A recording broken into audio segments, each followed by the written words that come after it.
What's going on, guys? Welcome back to another episode with Frank and Gordon, where we discuss life skills on how to help you become more confident, more credible, and activated in whatever you do.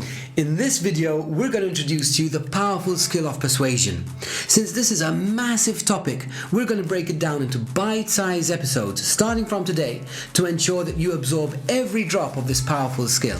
If it's your first time here, and you want to follow us for more tips on how you can further develop yourself, you know the drill. That's right, guys. Make sure to hit the subscribe button along with the bell. Don't forget to give this video a thumbs up. And now you can follow us on Facebook and Instagram.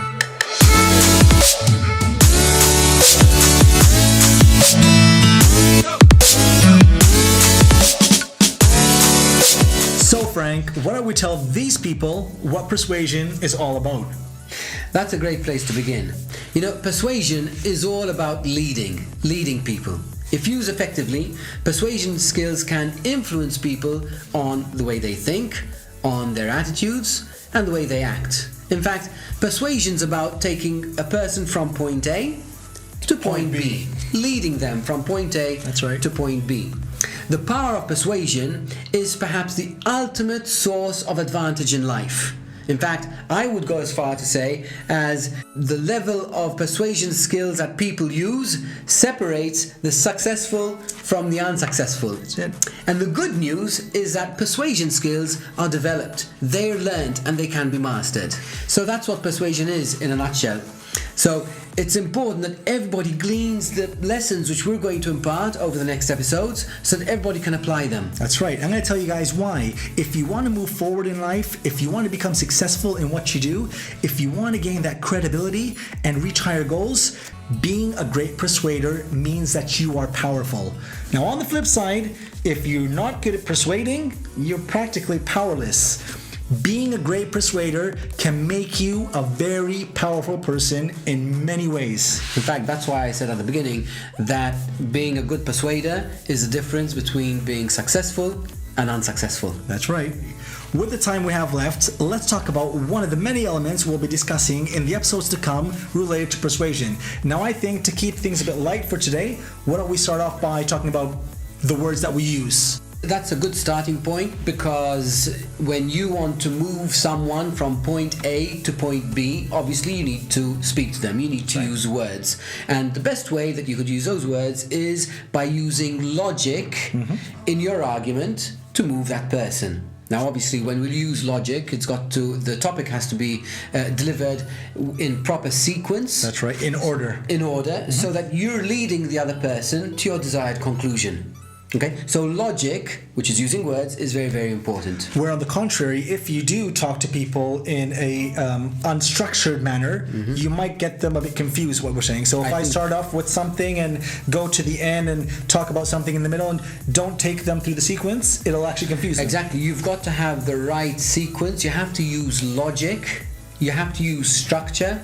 Otherwise, you're going to, confuse the other person. So the simplicity of logic, the simplicity of the words that we use is very, very important. It's a very, very key element in persuasion, basically. The other thing also that we could use is stories. Stories in helping to convince others or helping to influence others is very, very important.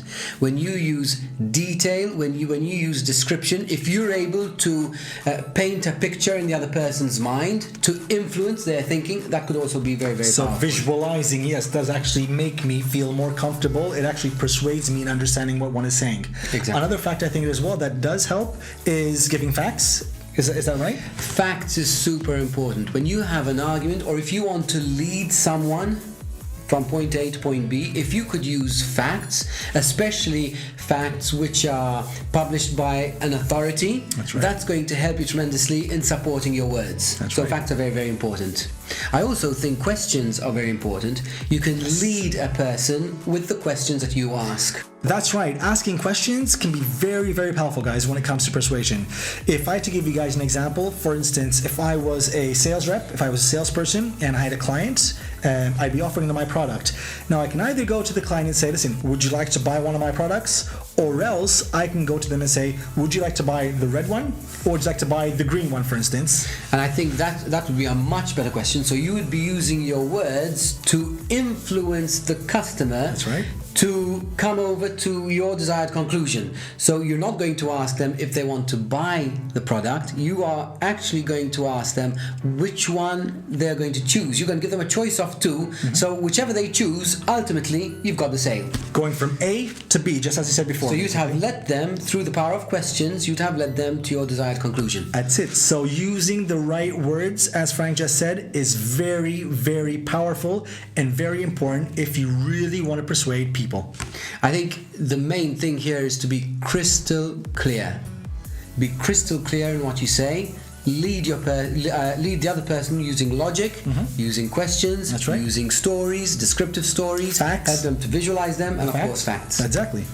So today we discussed what persuasion is, why it's important, along with one simple yet powerful element when it comes to talking about persuasion. That's right. And next week we're going to dig deep into another element of persuasion. This time maybe a little bit bigger, which will require a little bit more time. So we're looking forward to bringing that to you the next time we see you. That's right. Well, that's all we got for you guys today. Thanks a million for watching, and we'll see you all next week.